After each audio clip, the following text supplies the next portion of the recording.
শবে বরাত গুনাহ মাপের রজনী। বারাআত শব্দের মূল অর্থ ছিল মুক্তি। শবে বরাতের রাত্রিতে আল্লাহ তাআলা বান্দাদের গুনাহ মাফ করেন, এটা সহিহ হাদিস দ্বারা প্রমাণিত। কিন্তু এই রাত্রিতে আল্লাহ ভাগ্য দেন, ভাগ্য লেখেন, এটা কোনো হাদিস নেই, কোনো কোরআন নেই। এ মর্মে যত হাদিস আছে সবগুলোই জাল হাদিস। তফসিরে দু একটা কথা বলা হয়েছে, কোনো তফসির কারক সমর্থন করেননি। মূলত আজকে নিয়ত ছিল শবে বরাত নিয়ে কিছু আলোচনা করা, কারণ শবে বরাত আমাদের সামনেই, নাকি বলেন? শবে বরাত সামনে না? বরাত মানে কি? ভাগ্য, আমাদের সামনে ভাগ্য। আমার নানি রাহিমাহুল্লাহ রাহমাতান ওয়াসিআ ছোটবেলায় গল্প করতেন,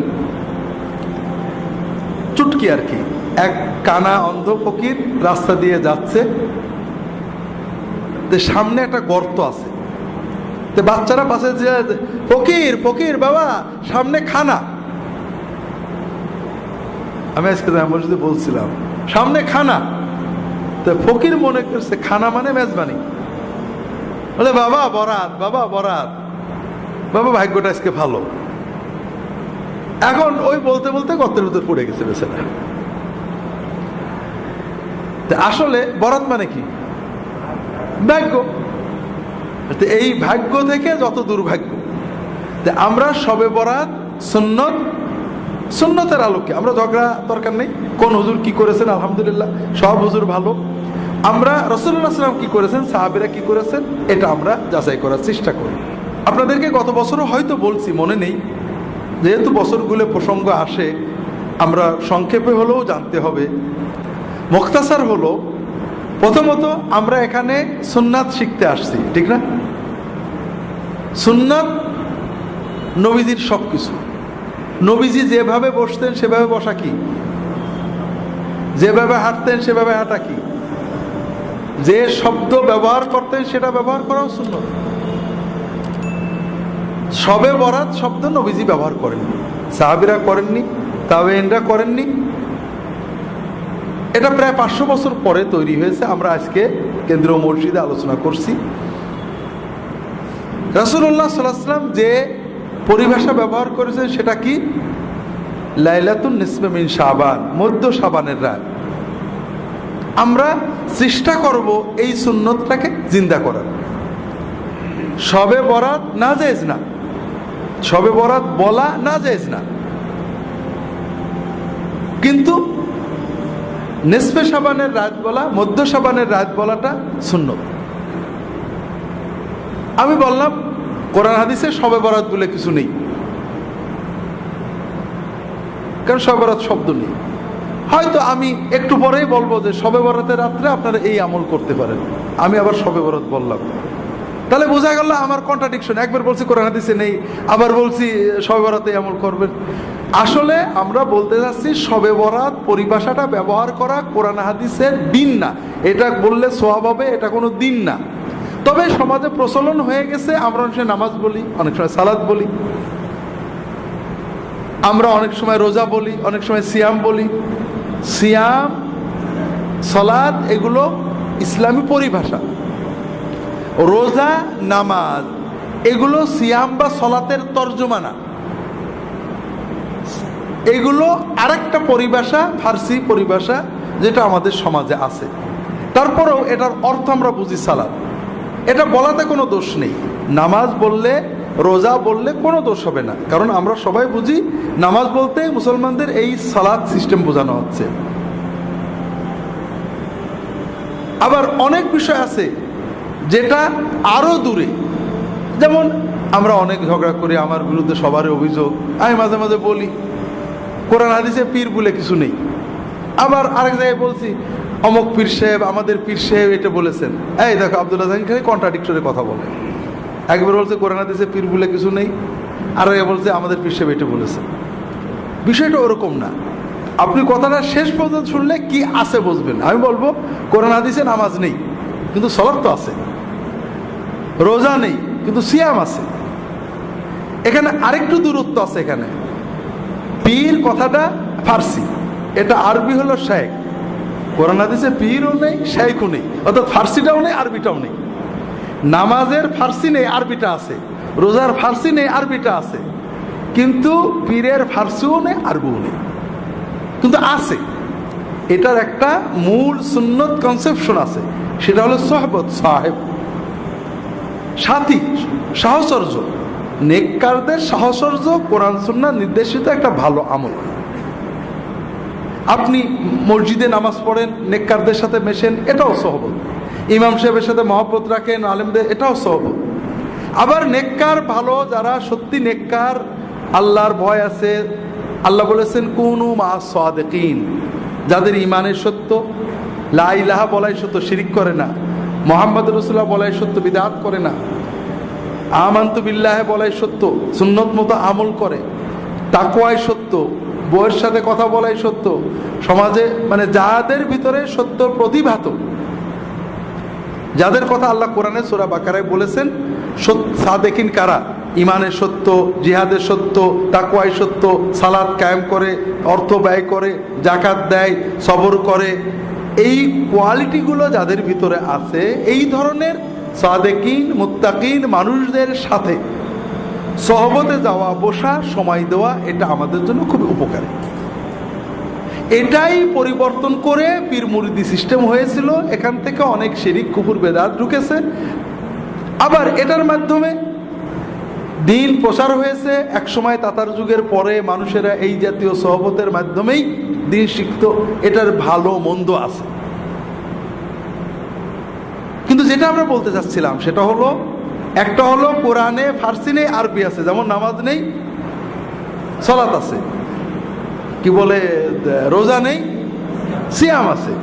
আর কিছু জিনিস আছে আরবিও নেই, ফার্সিও নেই, কিন্তু মাফহুমটা আছে। যেমন পীরও নেই, শাইখও নেই, কিন্তু সাহেব আছে। ঠিক শবে বরাতও নেই, লাইলাতুল বারাতও নেই। শবে বরাত কি? ফার্সি। আরবি কি? লাইলাতুল বারাত। কোরআনে হাদিসে সাহাবীদের কথায় শবে বরাত নেই, মানে ফার্সি নেই, লাইলাতুল বারাতও নেই। কি আছে? লাইলাতুল নিসফি মিন শাবান আছে। কাজেই আমরা শবে বরাত বা লাইলাতুল বরাত না বলে যদি নিসফে শাবান, মধ্য শাবানের রাত বলি, ভালো হয় না খারাপ হয়? এখানে একটু ইমানটা নাড়াচাড়া করে দেখেন, আপনি নিজেই বুঝতে পারবেন ইমানের হালতটা কি। আপনি একটা তথ্য জানলেন যে রাসূলুল্লাহ সাল্লাল্লাহু আলাইহি ওয়াসাল্লাম জীবনে লাইলাতুল বারাত শব্দটা বলেননি, কিন্তু নিসফে শাবান শব্দটা বলেছেন, অনেকবারই বলেছেন, অনেকগুলো হাদিস আছে। সাহাবীরা বলেননি, তাবেঈনরা বলেননি। এই পরিভাষাটা 500 বছর পরে জন্ম, এটা বলাই কোনো দোষ নেই। কিন্তু আমি যদি নিসফে শাবানের রাত বলি, মধ্য শাবানের রাত বলি, তাহলে রাসূলুল্লাহ সাল্লাল্লাহু আলাইহি ওয়াসাল্লামের কথা মুখ দিয়ে উচ্চারণ করা হয়। আর বরাতের রাত বলি, শবে বরাত বলি, তাহলে এটা হয় না। এখন আমি কোনটা বলবো? কোনটা বললে আমার ধর্মীয় অনুভূতিটা মানে শক্ত হচ্ছে? এখানে 3 শ্রেণীর মানুষ পাওয়া যাবে। কয় শ্রেণী? এক শ্রেণী বলবে আচ্ছা দেখি, চেক করে, সবাই শবে বরাত বলে, আবার শুনছি নবীজি বলেননি, দেখি হাদিসে বা অন্তত সাহাবীদের যুগে শবে বরাত বা আরবি লাইলাতুল বারাতটা পাওয়া যায় কিনা, খুঁজে চেক টেক করে যদি পাই ভালো, নইলে শেষ নিসফে শাবান মেনে নিল। এই লোকটা ভালো কাজ করলো। আর একজন বলল, আব্দুল্লাহ জাহাঙ্গীর বলছেন নেই, আন্দাজে তো আর বলিনি, যাক আমি এখন তো নিসফে শাবান বলবো, মধ্য শাবানের রাত বলবো, শবে বরাত আর বলবো না, মুখ দিয়ে বেরোয় গেলে যাবে। তবে নিসফে শাবান বললে একটু খুশি লাগে, আলহামদুলিল্লাহ আমার একটা সুন্নত শব্দ বললাম। শবে বরাত বেরিয়ে গেলে করে দেবে, অভ্যাস মতো বেরিয়ে গেছে, কি করা যাবে। এই লোকটা হালকা ভালো করলো, আগেরটা বেশি ভালো করলো, চেক করে যাচাই বাছাই করে নিল, এটা আমার উপর পূর্ণ আস্থা রাখলো, এটা ভালো না। সব কথা চেক টেক করে নেওয়া ভালো। তৃতীয় আর এক শ্রেণীর মানুষ, আপনি এই কথাটা, আমি নয়, আপনি কালকে এই কথাটা অনেকের কাছে বলবেন, আর এক শ্রেণীর মানুষ বলবেন হ্যাঁ এত লোকে বলে, কিছু বলে, সব কি নবীর মতো বলতে, এই যে আমরা রোজা বলি, নামাজ বলি, এন বলি, তেন বলি, এই বলি, সেই বলি, সব কি নবীর কায়দায় বলতে হবে নাকি? এইরকম লোক আছে না নেই? হয়তো আমাদের এখানেও তো একজন এরকম চিন্তা করছেন। ভাইরা, আপনি কাকে ধাক্কা মারলেন? আব্দুল্লাহ জাহাঙ্গীরকে। আপনি কোন জিনিসটাকে অচল বলে, মানব না বলে অবজ্ঞা ভরে ফেলে দিলেন? সেটা কি? নবীজি সাল্লাল্লাহু আলাইহি ওয়াসাল্লামের একটা শব্দ, তার একটা সুন্নাত। তাহলে আপনার ঈমান, আপনি একটু ঘষা মাজা করে দেখেন, আপনি কি কাম করলেন? আপনি কোন জিনিসটাকে অবজ্ঞা করলেন? আপনি তো আমাকে অবজ্ঞা করেননি। আপনি মুহাম্মদুর রাসূলুল্লাহ সাল্লাল্লাহু আলাইহি ওয়াসাল্লামের কথার মতো কথা বলতে আপত্তি করলেন। আপনার সমাজের প্রচলিত কথাটাকে মুহাম্মদ সাল্লাল্লাহু আলাইহি ওয়াসাল্লামের কথা চেয়ে জোর দিলেন। এটা আপনি ভালো করলেন না, আপনি আপনার ঈমানের ক্ষতি করলেন, আমার তো কিছু করলেন না। আপনাদের এজন্য বারবার আবারও বলি, আমাদের এখানে আমরা নিয়মিত, আপনারা আসেন, একদিনে সব শেখাবো এরকম নয়, প্রশ্নোত্তর হবে, আমরা প্রশ্নের মাধ্যমে অনেক কিছু জানবো। তবে সবচেয়ে বড় চিন্তা, অনেক সুন্নাত আমাকে বলে, স্যার আপনার এখানে তো অনেক সুন্নত নেই। অনেক সুন্নত নেই মানে কিছু কিছু বিষয় আছে, মানে আপনি গাড়িতে চলেন, ঘোড়ায় চলেন না, সুন্নত নেই। তো ভাইরা, আমি গাড়ি চলাটাকে অত উত্তম, আমি ঘোড়ায় চড়তে পারলে ঘুষ পারি না, তাই করি। কিন্তু আমি বিশ্বাস করি যে আমি চলাটাও যদি নবীজির মতো হতো, নিঃসন্দেহে ভালো হতো। কথা হলো যে, একটা হলো আমার চেতনা, বিশ্বাস যে মুহাম্মদ সাল্লাল্লাহু আলাইহি ওয়াসাল্লামের চেয়ে বড় আর কিছু হতে পারে না। আমি পারি না, আপনাদের বলছি, আমি 1981 সালে সৌদি আরবে গেছি। ও দেশে প্রথম তেল নিয়ে যেতাম, সরিষার তেল, নারকেলের তেল, ডিব্বা টিব্বা ভরে নিয়ে যেতাম। তেল তখন এত পাওয়া যেত না, খুব ঝামেলা হতো। আমি তেল মাখার অভ্যাসটা নষ্ট হয়ে গেল, আমি এখন মাথায় তেল মাখতে পারি না। ওদের 40 বছর হয়ে গেল মাথায় আমি তেল মাখি না। তেল মাখলে বরং অস্বস্তি লাগে। তো এই কথাটা আমি বলছি আমার এক ছোট ভাইকে, মৌলানা ইদ্রিস রাহিমাহুল্লাহ, মারা গেছে, আপনারা জানেন কত এসে বলো, ভাই রাসূলুল্লাহ সাল্লাল্লাহু আলাইহি ওয়াসাল্লাম কিন্তু তেল মাখতেন, আমি কি করব? উনি মাখতেন, ছিল আমার না মাখাটাই ভালো, এটা বলবো? তাহলে বোঝা যায় আমার ঈমানে গড়বড়ি আছে। আমি বললাম যে নিঃসন্দেহে তেল মাখা ভালো, আমি যে মাখতে পারি না, অস্বস্তি লাগে, এটা আমার খারাপ। রাসূলুল্লাহ সাল্লাল্লাহু আলাইহি ওয়াসাল্লাম যেটা করেছেন নিঃসন্দেহে সেটা। দুনিয়ার কাজে, জাগতিক কাজে, প্রতিটি ব্যাপারে রাসূলুল্লাহ সাল্লাল্লাহু আলাইহি ওয়াসাল্লামের সুন্নত, কোনটা নফল সুন্নত, কোনটা আদাতি সুন্নত, কোনটা মুস্তাহাব সুন্নত, কোনটা ওয়াজিব সুন্নত, বিভিন্ন রকম হতে পারে, কিন্তু তার চেয়ে ভালো আর কিছু হতে পারে না। আমি চুলগুলো ছোট করে রাখছি। আমি চুল কি টুপি পাগড়ি পরে জামে মসজিদে যাই, কখন খুলবো মাথায় খুব গরম লাগে, কখন খুলবো কখন, টুপি পরে ফুটো ফুটোওয়ালা, ভারী টুপি পরলে, সুন্দর টুপি পরলে মাথা গরম হয়ে যায়। চুল তো বড় বেশি রাখতে পারি না, রাখলে আবার কাটতে হয়। এখন আমি কি এই ছোট চুল রাখাটাকে যুক্তি তর্ক দিয়ে উত্তম বলবো? একজন লোক ভাবরি রেখেছে, লম্বা চুল রেখেছে, ঘাড় বন্ধ চলে গেছে, কি বিরক্তিকর। আরে নবীজি করেছেন, সেই যুগে অন্যরকম ছিল, আমি কোনটা করবো বলেন তো? আমি ইয়াকিন করে বলবো, নবীর সাথে যতটুকু মিল আছে ওটা নিঃসন্দেহে ভালো, কিয়ামত মতো সবার জন্য ভালো।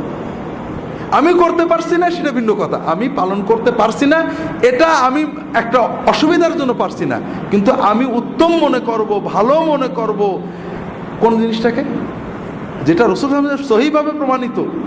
এখানে আর কোনো ব্যাখ্যা দিতে আমরা যাব না, সন্দেহাতীত ভাবে ওইটাই ভালো।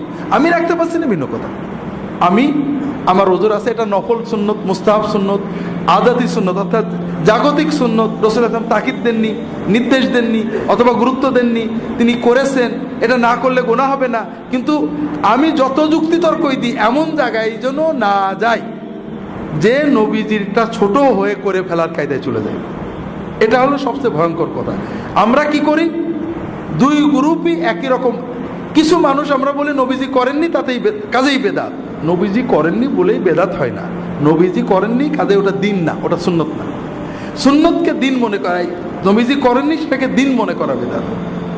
আবার আরেক গ্রুপ, নবীজি করেননি কাজেই জায়েজ, এইটা প্রমাণ করতে যে নবীর সুন্নতকে ছোট মনে করেন। এখানে আমাদের ইমানের সাথে সাংঘর্ষিক হয়ে গেল।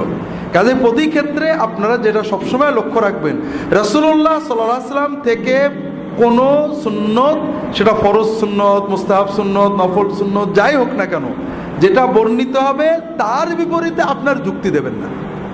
আপনি যদি জানেন যে এটা সুন্নত, আলহামদুলিল্লাহ ভাই নবীর সুন্নত উত্তম, আমি পারছি না, দোয়া করেন যেন পারি। আর যদি না জানা থাকে তা কি করবেন আমি দেখব, কিন্তু নবীজির সুন্নতের বিপরীতে কোনো জিনিসকে আনবেন না, কোনো ক্ষেত্রেই না। তো যাই হোক, প্রথম যে বিষয়টা আমরা আলোচনা করলাম যে লাইলাতুন নিসফে মিন শাবান, মধ্য শাবানের রাত, এটা হলো সুন্নত পরিভাষা।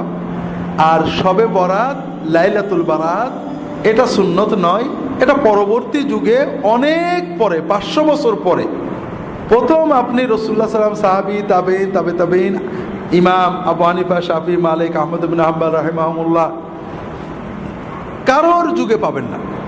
অনেক পরে এসে এই পরিভাষাটা জন্ম হয়েছে। দ্বিতীয় পর্যায়ে যাই, সুন্নতের ভিতরে নিরাপত্তা। সুন্নতের বাইরে যেটা, এটা বেদাত না হলেও সমস্যা তৈরি করে।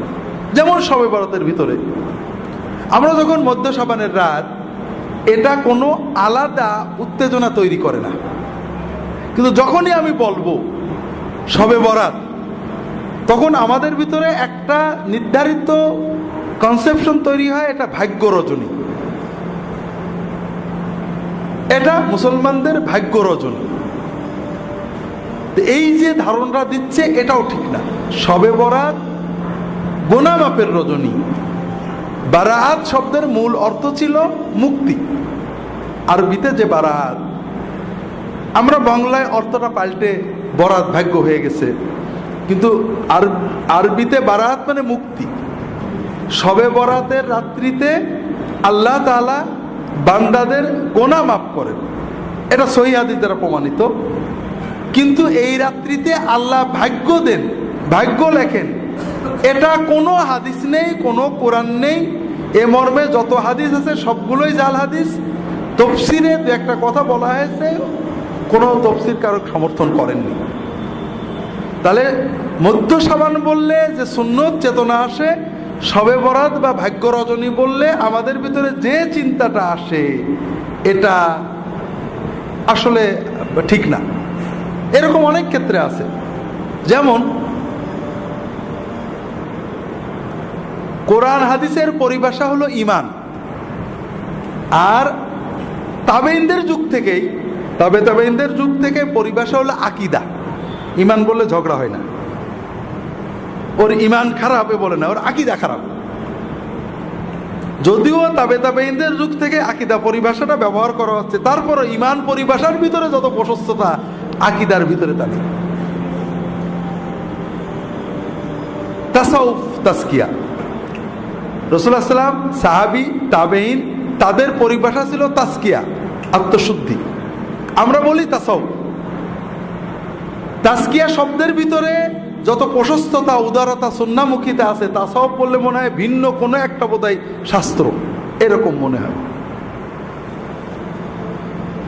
এই যে পীর এবং সাহেব, সাহেব, পীর, সাহেব বললে, সাথী বললে আমার সাথী, আমার সাথী, এখানে কিন্তু কোনো অতিভক্তি জন্ম নেয় না, অমুক আমার সাথী। সাথী বলার ভিতরে অতিভক্তির প্রাবল্য আসে না। যখনই পীর বললেন তখন মনে হলো একটা বিশেষ একটা চেতনা তার দিকে যাচ্ছে। আপনি কি? আমি আব্দুল্লাহ জাহাঙ্গীরের সাথী। আব্দুল্লাহ জাহাঙ্গীর কি? আমার সাথী। এটা খুব সিম্পল কথা। এটার ভিতরে সুন্নত আছে, এটার ভিতরে মহব্বত আছে, কিন্তু অতিভক্তির কিছু নেই। সুন্নতের বাইরে যাওয়া দরজাটা বন্ধ হয়ে গেছে। আমরা কোনো পরিভাষাকে নাজেজ বলছি না, সুন্নতটা যে ভালো এটা প্রমাণ করার চেষ্টা করছি। রাগ করেন না আপনারা, কেন আমি এটা বিশ্বাস করি যে সুন্নত ভালো। কিন্তু যখনই বললেন আব্দুল্লাহ জাহাঙ্গীর আমার কি? পীর। পীর বললেই যেন কেমন আর একটু ভক্তি, ভালোবাসার প্লাবন হয়ে যেতে লাগলো, যেটা সাথীর ভিতরে ছিল না। আমি ওনার কি? মুরিদ। মুরিদ বলার সঙ্গে সঙ্গেই আপনি মুরিদ কার? আমার। মুরিদ মানে কি? চাই, আমার জান প্রাণ দিয়ে একজনকেই চাই, এই হুজুর। তো হলো নাকি? আপনি কাকে চান? কাকে চান আপনি? হ্যাঁ, আপনি আল্লাহকে চান। আমি আপনার সাথী, আল্লাহ পাওয়ার জন্য, আমল শেখার জন্য জজবা আপনি আমার সাথে থাকেন, আর কিছু না। আপনার মুরাদ তো আল্লাহ, আপনি মুরিদ হলেন আল্লাহ, আপনি চাচ্ছেন আল্লাহকে।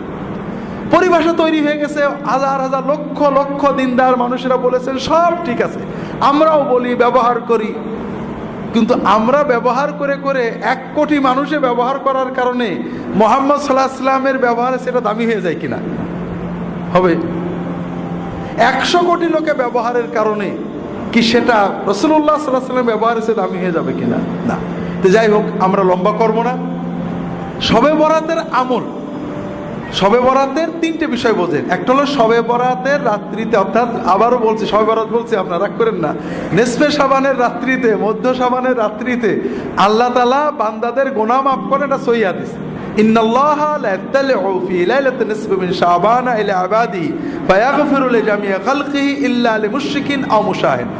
আল্লাহ তাআলা মধ্য শাবানের রাত্রিতে তার বান্দাদের দিকে দৃষ্টিপাত করেন।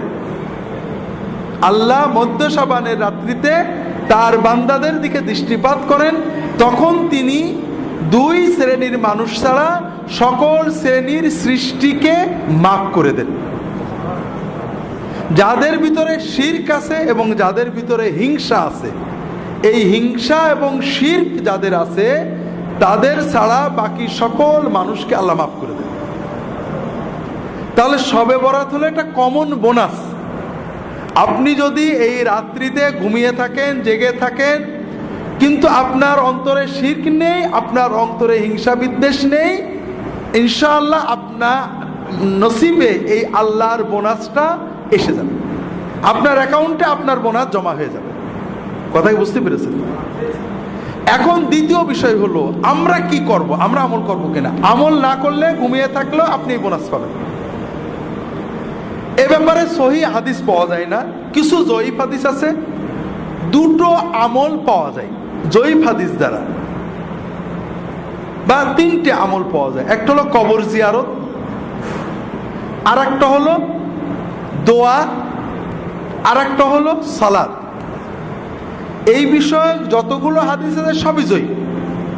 তবে যেহেতু এই রাত্রের ফজিলত সহি, এই রাত্রে কেউ যদি অন্যান্য রাতেও তাহাজ্জুদ পড়ে, এই রাত্রে একটু কিছু বেশি পড়েছে, অন্যান্য রাত্রেও দোয়া করে, এই রাত্রে বেশি করেছে, এটা অনেক আলেমই মুস্তাহাব, জায়েজ, বৈধ, সুন্নতের ভিতরে থাকবে বলে মত প্রকাশ করেছেন। আমরাও মনে করি যদি কেউ ব্যক্তিগতভাবে এই রাত্রিতে দোয়া করেন, এই রাত্রিতে আল্লাহর কাছে দোয়া করেন বা সাধারণ তাহাজ্জুদ পড়েন, কিয়ামুল লাইল করেন, এটা নাজায়েজ হবে না, ইনশাআল্লাহ বিদআত হবে না।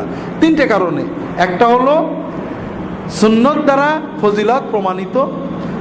এখানে জয়ীফ হাদিস দিয়ে কেউ আমল করলে এটা সরাসরি বেদাত বলা ঠিক না।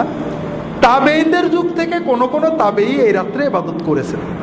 তবে এই রাত্রিতে ইবাদত মসজিদে যেয়ে করা, সমবেত করা, এটা সকল ইমাম, হানাফি, শাফিঈ, মালিকি, হাম্বলি সবাই বেদাত বলেছেন, মাকরু বলেছেন। এটা নিয়ে কোনো মতভেদ নেই।